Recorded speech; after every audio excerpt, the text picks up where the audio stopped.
नमस्कार बच्चों, स्वागत है आपका कौटिल्य एकेडमी में और मैं हूं धर्मेंद्र सिंह, आपका केमिस्ट्री टीचर। और आज हम लोग पढ़ने जा रहे हैं ऑर्गेनिक केमिस्ट्री से हेलो एल्केन्स और हेलो एरेन्स में important topic, very important topic, substitution reaction. Substitution reaction में भी हम लोग पढ़ेंगे न्यूक्लियोफिलिक सब्स्टिट्यूशन रिएक्शन। देखिए, न्यूक्लियोफिलिक सब्स्टिट्यूशन रिएक्शन जो आप पढ़ते हैं उसमें आप अगर टर्म्स क्लियर कर लेंगे तो रिएक्शन अपने आप क्लियर हो जाएगा। रिएक्शन का आपको कॉन्सेप्ट पता है कि रिएक्शन क्या होती है। जब कोई सब्सटेंस केमिकली चेंज होता है और एक नए तरह के सब्सटेंस का फॉर्मेशन होता है तो हम उसको क्या कहते हैं, रिएक्शन कहते हैं। ठीक है नहीं? तो रिएक्शन तो आपको कॉन्सेप्ट पता है ही कि रिएक्शन क्या कहलाती है। अब सवाल ये आता है कि भाई हम सब्स्टिट्यूशन रिएक्शन किसको कहेंगे और न्यूक्लियोफिलिक सब्स्टिट्यूशन रिएक्शन हम किसको कहेंगे। तो सब्स्टिट्यूशन रिएक्शन का मतलब ये होता है ऐसी केमिकल रिएक्शन है जिसमें किसी भी ऑर्गेनिक कंपाउंड से एक एटम या ग्रुप को रिप्लेस करके उसकी जगह पे कोई दूसरा एटम या ग्रुप को लगा दिया जाता है। तो ये क्या कहलाता है, सब्स्टिट्यूशन कहलाता है। तो रिएक्शन क्या हो गई। अब सब्स्टिट्यूशन रिएक्शन का मतलब क्या है कि जिसमें एक ग्रुप या एटम को रिप्लेस किया जाएगा और दूसरा एटम या ग्रुप उसकी जगह पे लगाया जाएगा। सबसे इंपॉर्टेंट बात ये इसमें कि टर्म ऑफ फिर लग गया है न्यूक्लियोफिलिक सब्स्टिट्यूशन। तो न्यूक्लियोफिलिक का मतलब ये होता है कि जब अटैकिंग रिएजेंट या ऐड होने वाला जो ग्रुप है वो ग्रुप क्या है, एक न्यूक्लियोफाइल है। तो अब अगर हम एक जनरली थोड़ा सा ओवरव्यू ले लें कि न्यूक्लियोफाइल क्या होता है और इलेक्ट्रोफाइल क्या होता है या अटैकिंग रिएजेंट क्या होता है। तो अटैकिंग रिएजेंट का मतलब होता है कि रिएक्शन टाइम में जो ग्रुप अटैक करता है किसी भी मॉलिक्यूल पे in order to form the product, उसको हम क्या कहते हैं, अटैकिंग रिएजेंट कहते हैं।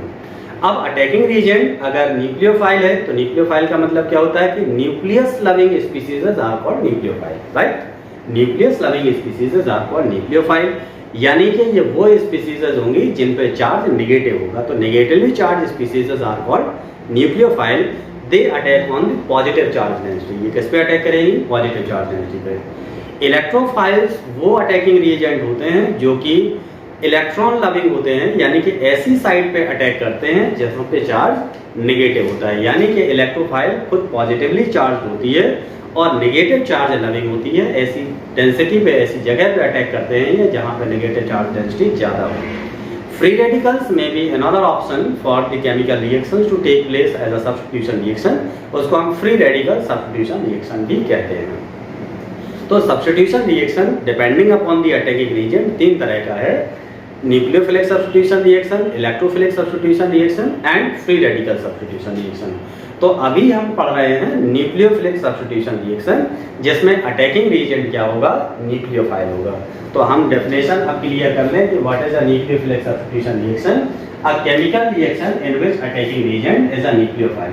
तो हेलो एल्केन्स में अगर हम देखें कि RX is a halo alkane और एल्केन हैलाइड जिस पे अटैक करने वाला ग्रुप क्या है, एक न्यूक्लियोफाइल है। NU stand for nucleophile. और ये ग्रुप X जो है ये रिमूव हो जाए, इसकी जगह पे ये न्यूक्लियोफाइल लग गया और X ये अलग हो गया। तो रिप्लेसमेंट हो गया हैलोजन कंपोनेंट का with the help of a nucleophile. That's why this is called nucleophilic substitution reaction. इसलिए हम इसको क्या कहते हैं, न्यूक्लियोफिलिक सब्स्टिट्यूशन रिएक्शन कहते हैं। अब न्यूक्लियोफिलिक सब्स्टिट्यूशन रिएक्शन दो तरह की है depending upon the pattern it takes place. जैसा कि इसका पैटर्न है होने का, उसके आधार पर दो तरीके की है, SN1 reaction and SN2 reaction. SN जो टर्म इस्तेमाल किया, this is a short for abbreviation form, ये एक एब्रिविएशन है। SN stand for substitution nucleophilic reaction. SN stand for substitution nucleophilic reaction. तो SN1 का मतलब क्या है, सब्स्टिट्यूशन या यूनिमॉलिक्यूलर सब्स्टिट्यूशन न्यूक्लियोफिलिक रिएक्शन या substitution nucleophilic reaction unimolecular and substitution nucleophilic reaction bimolecular. तो रिएक्शन यूनिमॉलिक्यूलर भी हो सकती है और बाईमॉलिक्यूलर रिएक्शन भी हो सकती है। तो अब हम एल्केन हैलाइड में क्या पढ़ रहे हैं, SN1 यानी कि सब्स्टिट्यूशन रिएक्शन यूनिमॉलिक्यूलर। SN1 जो रिएक्शन होती है दिस इज यूनिमॉलिक्यूलर।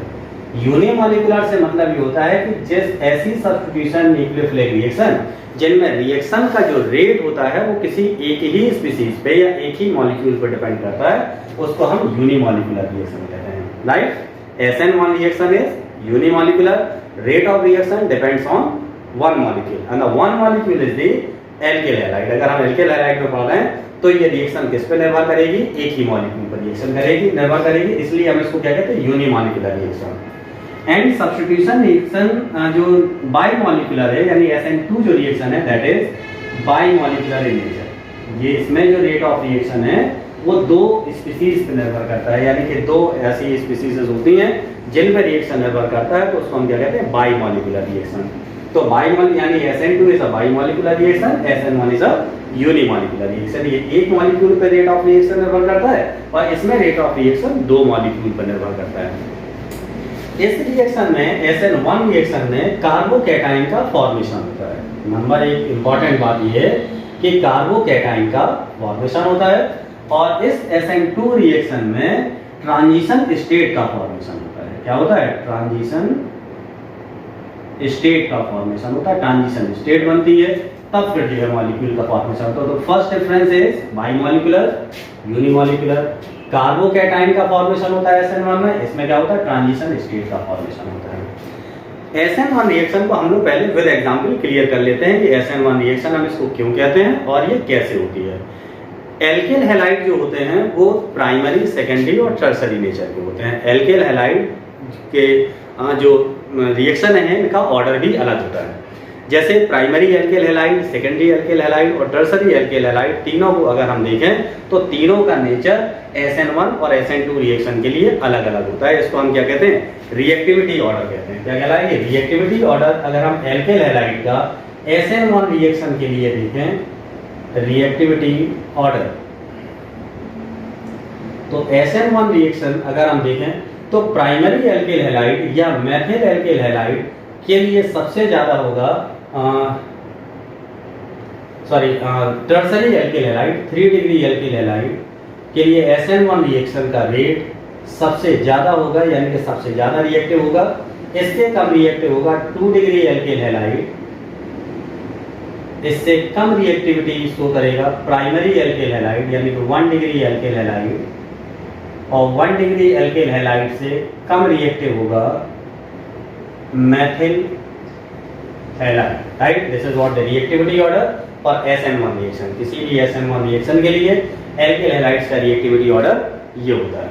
अगर हम SN2 रिएक्शन देखते हैं तो SN2 रिएक्शन में सबसे ज्यादा जो रिएक्टिव नेचर का होगा वो होगा दैट इज मेथिल एल्केल हैलाइड या मेथिल हैलाइड।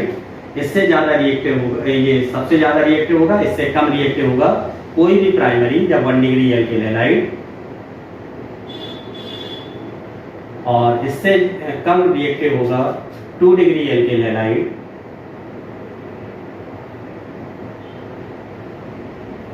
और इससे भी कम रिएक्टिव होगा 3 degree एल्केल halide. Now this is बिल्कुल जो आप देख रहे हैं कि रेसिप्रोकल नेचर है कि सबसे ज्यादा SN1 रिएक्शन के प्रति रिएक्टिविटी ऑर्डर किसका? टर्सरी एल्केल हैलाइड का सबसे ज्यादा है, और SN2 रिएक्शन के लिए सबसे ज्यादा रिएक्टिव कौन है? प्राइमरी एल्केल हैलाइड या मेथिल हैलोजन कंपाउंड जो है वो सबसे ज्यादा रिएक्टिव नेचर का होता है। दूसरी बात यह है कि अब हम इसको एक रिएक्शन से करके देखते हैं क्या होगा कि टर्सरी एल्केल हैलाइड की रिएक्टिविटी ज्यादा है, तो हम एग्जांपल SN1 रिएक्शन के लिए टर्सरी एल्केल हैलाइड का ही लेते हैं। तो क्या होगा reaction? Tertiary एल्केल halide like tertiary butane bromide, हमने ये कंपाउंड कंसीडर किया, इसमें ये ब्रोमीन कंपोनेंट है, और कोई अटैकिंग रीजन, मान लीजिए ये न्यूक्लियोफाइल एक अटैकिंग रीजन है। न्यूक्लियोफाइल कैसा होगा? न्यूक्लियस लविंग स्पीसीज जिस पे चार्ज डेंसिटी नेगेटिव होगी। तो क्या होगा? ये रिएक्शन करेगा और ब्रोमीन कंपोनेंट अलग होगा, लाइक CH3, CH3 और CH3, और ये न्यूक्लियोफाइल इसकी जगह पर जुड़ गया और ब्रोमीन कंपोनेंट ये अलग हो गया। Right, this is what nucleophilic substitution reaction. तो न्यूक्लियोफाइल का इस तरह से जुड़ना। अब अगर हम इसकी मैकेनिज्म को समझें तो सबसे पहला जो स्टेप है, अगर इसकी मैकेनिज्म को देखते हैं, इसको क्यों हम यूनिमॉलिक्यूलर कहते हैं ये मैकेनिज्म से पता चलेगा। तो first of all this tertiary एल्केल halide CH3 ये टर्सरी एल्केल ग्रुप हो गया, इसकी जगह पे हमने ये ब्रोमीन ले लिया। अब फर्स्ट सबसे पहले क्या होगा? आयोनाइजेशन का प्रोसेस होगा। आयोनाइजेशन की प्रोसेस में कार्बोकैटायन सबसे पहले बनेगा।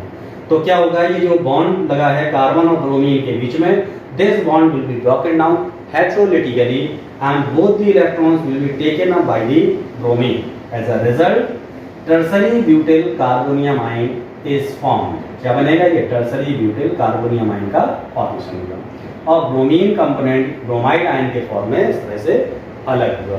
This is what the first step, ये पहला स्टेप है, ये स्टेप जो है स्लो होता है, this is what the slow step. और जो स्लो स्टेप होगा बेटा वो ध्यान रखिए वही रेट डिटरमाइनिंग भी होगा।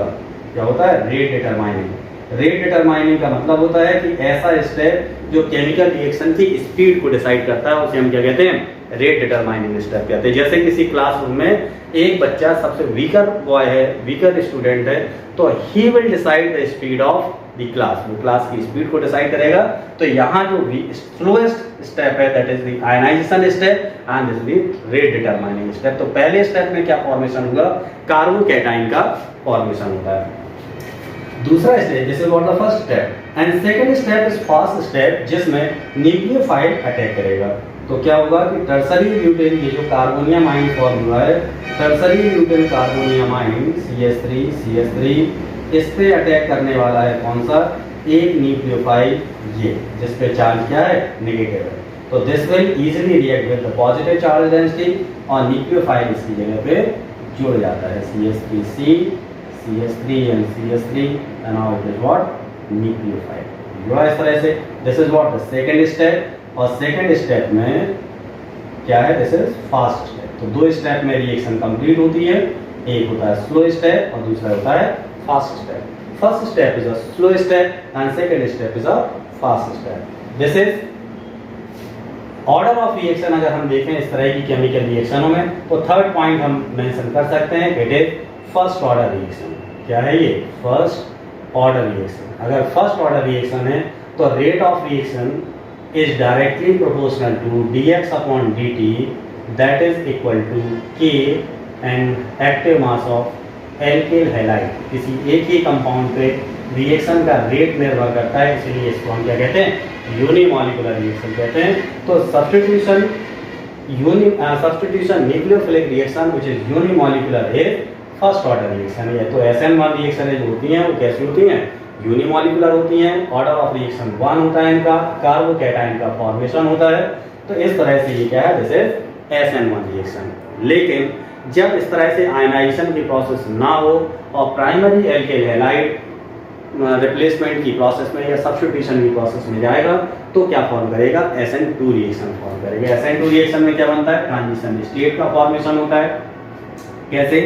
जैसे क्या होगा? मान लीजिए कोई प्राइमरी एल्किल हैलाइड है, हमने कोई primary alkyl halide like CH3 CH2 और ये हैलोजन कंपोनेंट, इसके रिएक्शन अगर हम न्यूक्लियोफाइल से कराते हैं तो हैलोजन कंपोनेंट अलग होगा और न्यूक्लियोफाइल इसकी जगह पे जुड़ जाएगा, CH2 और ये न्यूक्लियोफाइल लगा प्लस हैलोजन ये अलग हो गया, राइट। तो इस तरह से हम क्या कहेंगे? This is called nucleophilic reaction. क्यों? क्योंकि न्यूक्लियोफाइल अटैकिंग एजेंट है और न्यूक्लियोफाइल हैलोजन को अलग करके जुड़ रहा है, तो substitution nucleophilic reaction. Now we need to understand why is this a bimolecular reaction. तो इसके लिए हमें किसमें जाना पड़ेगा? इसकी मैकेनिज्म में जाना पड़ेगा। तो जब हम मैकेनिज्म इसकी पढ़ेंगे तो हम समझेंगे कि रिएक्शन कैसे होती है। इसमें क्या होता है? ट्रांजिशन स्टेट का फॉर्मेशन होता है। It is unlike SN1 reaction जिसमें आयनाइजेशन प्रोसेस होती है, यहाँ आयनाइजेशन प्रोसेस ना होकर क्या बनती है? ट्रांजिशन स्टेट बनती है। एंड रेट ऑफ रिएक्शन दो स्पीसीज पर निर्भर करता है, इसलिए बाइमॉलिक्यूलर रिएक्शन होती है। कैसे? हमने मान लीजिए ये एल्किल हैलाइड लिया CH3 CH2 और ये X कंपोनेंट प्लस न्यूक्लियोफाइल, दोनों एक साथ पहले स्टेप में पार्टिसिपेट करेंगे। तो first step which is a slow step is a rate determining step. ये स्लो स्टेप है जो कैसा है? ये रेट डिटरमाइनिंग नेचर का है। तो ट्रांजिशन स्टेट का क्या मतलब हुआ कि न्यूक्लियोफाइल जो है वो न्यूक्लियोफाइल जुड़ भी रहा होगा और हैलोजन ग्रुप हट भी रहा होगा। एक ऐसी स्टेट बन जाएगी कि bond formation and bond breakdown दोनों साइमल्टेनियसली पूरे होंगे। क्या होगा? बॉन्ड ब्रेकडाउन और बॉन्ड का फॉर्मेशन दोनों एक ही टाइम पे चल रहा होगा। ऐसी स्टेज को हम क्या कहते हैं? ट्रांजिशन स्टेट कहते हैं। तो क्या होगा इसमें?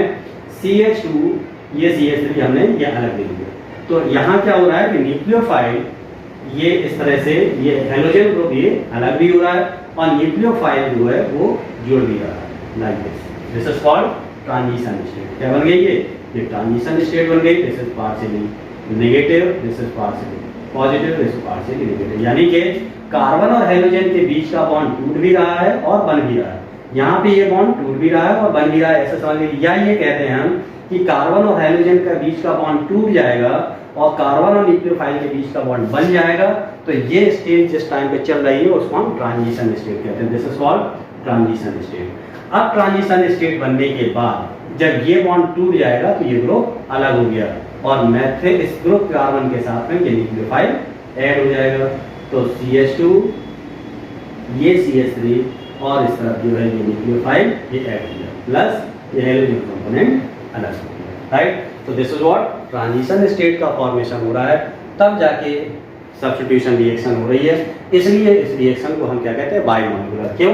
क्योंकि ये रिएक्शन का रेट दोनों पे डिपेंड करता है, न्यूक्लियोफाइल पे भी डिपेंड करता है और एल्किल हैलाइड पे भी डिपेंड करता है। लेकिन यहाँ देख रहे हैं आप क्या है, फर्स्ट ऑर्डर रिएक्शन में रेट ऑफ रिएक्शन केवल एल्किल हैलाइड पर निर्भर करता है। तो अगर हम इसका रेट लिखेंगे तो rate is proportional to dx upon dt that is equal to k alkyl halide and the nucleophile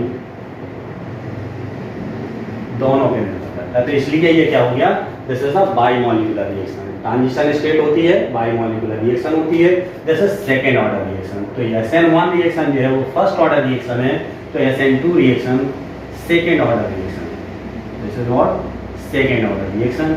तो इस तरह से हम SN1 रिएक्शन और SN2 रिएक्शन समझ सकते हैं। तो SN1 रिएक्शन का ऑर्डर क्या है, tertiary alkyl halides are more compatible and the reaction is more favorable to tertiary alkyl halide and less favorable to primary alkyl halide। लेकिन SN2 reaction more favorable to primary alkyl halide and less favorable to tertiary alkyl halide। इस तरह से हम इनका reactivity order, this is what the decreasing order of alkyl halide का SN2 reaction के लिए order है और ये decreasing order है किसका, एल्किल हैलाइड्स का SN1 रिएक्शन के लिए, राइट। तो इस तरह से हम SN1 रिएक्शन और SN2 रिएक्शन दोनों में डिफरेंशिएट भी कर सकते हैं और दोनों के लिए एग्जाम्पल भी ले सकते हैं। जैसे हम मान लीजिए एक्वस KOH की रिएक्शन कराते हैं एल्किल हैलाइड के साथ में, तो एल्कोहल का फॉर्मेशन होता है।